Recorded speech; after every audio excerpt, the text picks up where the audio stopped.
बिस्मिल्लाहिर्रहमानिर्रहीम, अस्सलाम वालेकुम। मैं असदुल्लाह खान हूँ। फैसल वोडा साहब के खिलाफ फैसला आ गया, नाहल उनको करार दे दिया गया, ताहयात नाहली कहा जा रहा है। 62(1)F का जिक्र हो रहा है और कहा जा रहा है कि फैसल वोडा जो हैं वो अब कभी इलेक्शन नहीं लड़ सकेंगे, कभी सियासत नहीं कर सकेंगे।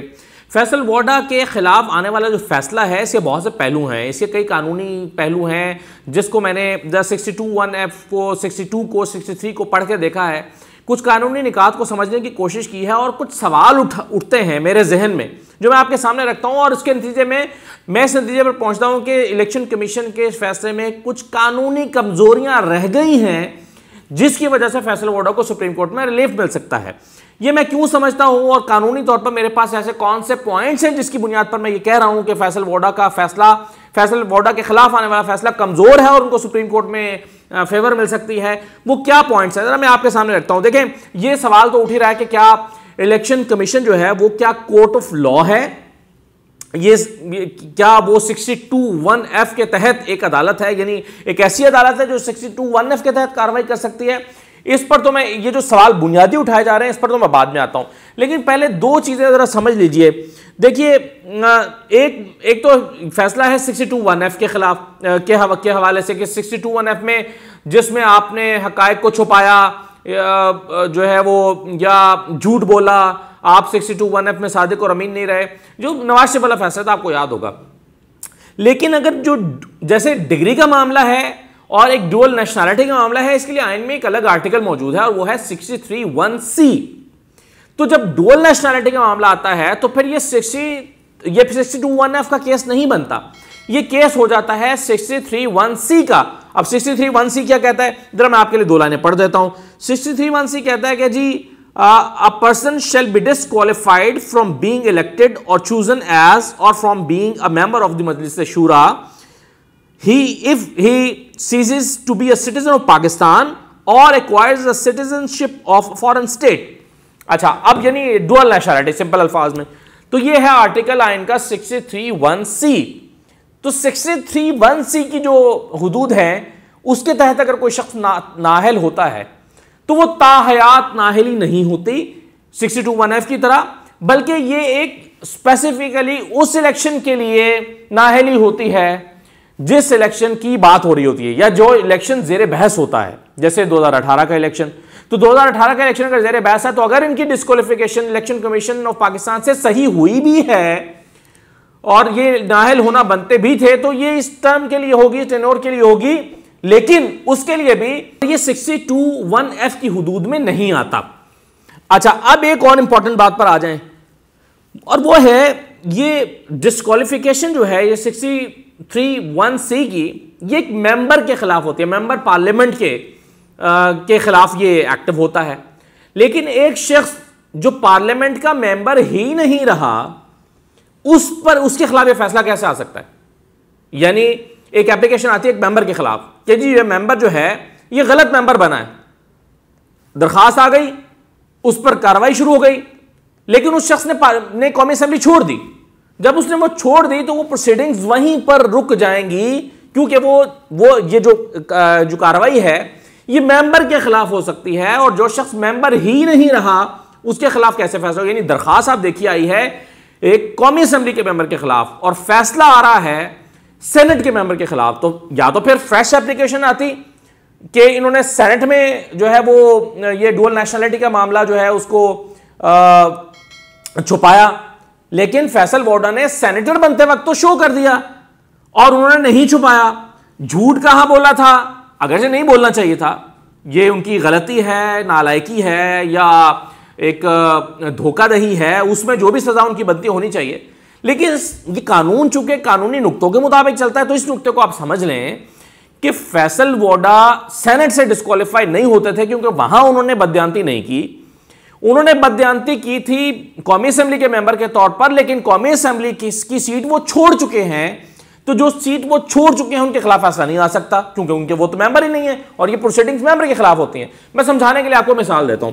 देखिए, बिल्कुल इसी तरह से एक सुप्रीम जुडिशियल काउंसिल भी जब जजेस के खिलाफ कोई चीज इनिशिएट करता है तो जब एक जज नहीं रहता, यानी जैसे एक जज जो है वो अपनी सीट छोड़ देता है, सुप्रीम जुडिशियल काउंसिल की प्रोसीडिंग्स रुक जाती हैं। मैं इसके लिए आपको दो मिसालें पेश कर देता हूं। एक तो लाहौर हाई कोर्ट के जज हुआ करते थे फारूक खान साहब, उनका पनामा में नाम आया। जब उनका पनामा में नाम आया तो सुप्रीम जुडिशियल काउंसिल जो है उन्होंने उनको नोटिस जारी कर दिया। जब उनको नोटिस जारी किया तो फारूक खान साहब ने जज का ओहदा छोड़ दिया और रिटायर हो गए।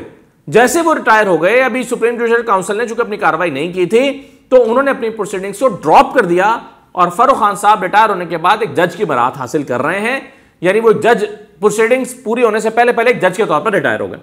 इसकी दूसरी मिसाल इकबाल हमीदुर रहमान साहब हैं। ये सुप्रीम कोर्ट के जज हुआ करते थे। कहा जाता है कि इनकी इफ्तिखार चौधरी साहब के साथ बनती नहीं थी, तो इफ्तिखार चौधरी साहब ने इनके खिलाफ एक दरखास्त दायर कर दी और इनको जब ये नीचे हाईकोर्ट में जज होते थे तो वहां पर इनके खिलाफ भर्तियों का कोई इल्जाम लगा दिया। तो इकबाल हमीदुर रहमान साहब ने जैसे ही उनके खिलाफ दरखास्त गई, उन्होंने फौरी तौर पर रिटायरमेंट ले ली सुप्रीम कोर्ट के जज के तौर पर। वो रिटायर हो गए। जैसे रिटायर हुए उनके खिलाफ प्रोसीडिंग्स रुक गई, फिर वो प्रोसीडिंग्स नहीं हुई। बिल्कुल इसी तरह से एक मेंबर जो कौमी असेंबली का मेंबर था उसके खिलाफ एक दरखास्त आती है और वो दरखास्त जो है वो अभी नतीजे पर नहीं पहुंचती है, वो सीट छोड़ देते हैं और फिर वो अपने फैक्ट्स को दुरुस्त करके सेनेटर के लिए अप्लाई कर देते हैं। तो जिस चीज के अगेंस्ट एक्शन हो रहा है वो उसके तो मेंबर ही नहीं है। ये नुकता मेरा ख्याल है मैं आपको समझाने में कामयाब हो गया हूं। अच्छा, अब इसमें जरा एक दो चीजें और समझ लें। ये कुछ चीजें हसनात मलिक साहब हमारे बड़े सीनियर रिपोर्टर सुप्रीम कोर्ट के, उन्होंने भी इसको मेंशन किया हुआ है कुछ सुप्रीम कोर्ट के की जजमेंट्स को। उनके जो आर्गूमेंट्स हैं वो ये कहते हैं कि जस्टिस मुनीब अख्तर साहब का 2018 की जजमेंट है और उन्होंने जो पीस शेयर किया वो मैं आपको दिखा भी देता हूं, वो आप स्क्रीन पे देख भी लें। वो कहते हैं जस्टिस मुनीब अख्तर साहब ने 2018 की उनकी जजमेंट है कि इलेक्शन कमीशन ऑफ पाकिस्तान जो है वो 62(1)(f) का फैसला करने के लिए एक अदालत नहीं है। यानी 62(1)(f) के तहत supreme court election commission of Pakistan के पास जो अदालती इख्तियारात है भी वो 62(1)(f) के हवाले से उनके दायरा कार में नहीं आते। ये मुनीब अख्तर साहब की एक जजमेंट है। और दूसरा ये है कि इलेक्शन कमीशन ऑफ पाकिस्तान ने बुनियादी गलती ये की है इलेक्शन इसमें फैसला देते हुए कि उन्होंने इलेक्शन कमीशन की ने जो डिस्क्वालिफिकेशन के मामले में सुप्रीम कोर्ट की जो रीसेंट रूलिंग्स हैं उसको रेफर ही नहीं किया।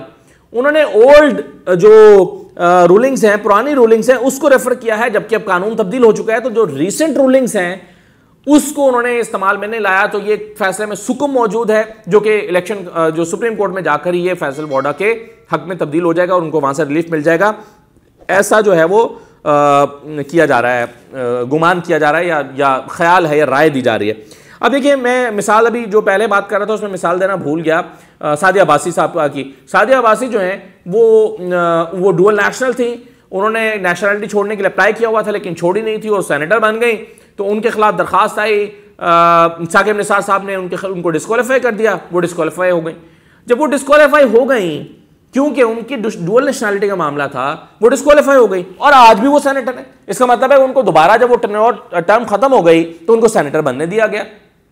तो बिल्कुल इसी तरह से अगर हम ये मान लें कि उनको नाअहल किया भी गया है फैसल वाडा को, तो ये ताहयात नाअहली नहीं है क्योंकि हमारे पास प्रेसिडेंट मौजूद है सादिया अब्बासी साहबा का, कि सादिया अब्बासी साहबा जो हैं वो दोबारा सेनेटर बन चुकी हैं। तो फैसल वाडा, और फिर मैं आपको एक और इसकी एग्जांपल दे देता हूं कि जब इनके खिलाफ इनिशियल एक जो है वो फैसला आया था या इनिशिएट हुआ था मामला इलेक्शन कमीशन में, तो फैसल वाडा साहब इस्लामाबाद हाई कोर्ट के पास चले गए थे और जस्टिस आमिर फारूक के साहब पास उनका केस चल रहा था। अभी केस चल ही रहा था, फैसल वाडा साहब की अपील अभी इस्लामाबाद हाई कोर्ट में चली रही थी कि उन्होंने अपनी जो कौमी असेंबली की सीट है वो छोड़ दी। जब छोड़ दी तो इस्लामाबाद हाई कोर्ट से उन्होंने अपनी पिटीशन को विड्रॉ कर लिया था और कहा था कि जिस रिलीफ के लिए हम आपके पास आए थे या जो चीज लेकर आए थे वो चूंकि अब हम मेंबर ही नहीं रहे तो हमें जो है वो आप इसको पिटीशन वापस लेना चाहते हैं। तो आमिर फारूक साहब ने कहा कि ठीक है आप वापस ले लें। तो इस तरह से मामला जो है वो चलते हैं। मेरा ख्याल है कि जिस दिन फैसल वाडा साहब ने पार्लियामेंट की मेंबरशिप छोड़ दी थी उस दिन जो है वो उनकी प्रोसीडिंग्स वहीं पर ड्रॉप हो जाती हैं। अब ये जो फैसला आया है वो मेरा ख्याल है उनके ऊपर लागू नहीं होता क्योंकि वो कौमी असेंबली के मेंबर ही नहीं थे और ये जो दरखास्त आई हुई थी वो कौमी असेंबली के मेंबर के तौर पर आई थी, सेनेटर के तौर पर नहीं आई थी क्योंकि वहां पर उन्होंने हक़ाइक़ को नहीं छुपाया था। तो ये मैं समझता हूं कि कुछ गलतियां, कुछ कमजोरियां या कुछ खामियां हैं जो इलेक्शन कमीशन के इस फैसले में मौजूद हैं। अगरचे मैं कतन इस बात का हामी नहीं हूं कि फैसल वाडा साहब ने जो किया बड़ा ज़बरदस्त किया। जब वो जो अपनी कौमी असेंबली की सीट छोड़कर आ रहे थे तो तब भी मैंने इस पर की मुखालफत की थी कि ये तो वो गिमिक्स प्ले कर रहे हैं और पीटीआई क्यों उनको इतनी फेवर दे रही है कि आपने झूठ बोला पहले, और जब आपको पता है आप फंस गए हैं और आप नाअहल हो सकते हैं तो आपने जो है वो सेनेटरशिप ले ली है। तो ये अलग बात है, ये अखलाकी तौर पर उन्होंने गलत किया है, पीटीआई ने भी गलत किया अखलाकी तौर पर, लेकिन कानूनी जो पहलू है इसके बहरहाल वो यही कहते हैं, जैसे लगता है कि उनको सुप्रीम कोर्ट में रिलीफ मिल जाएगा। मुझे इजाज़त दीजिए, अल्लाह हाफ़िज़।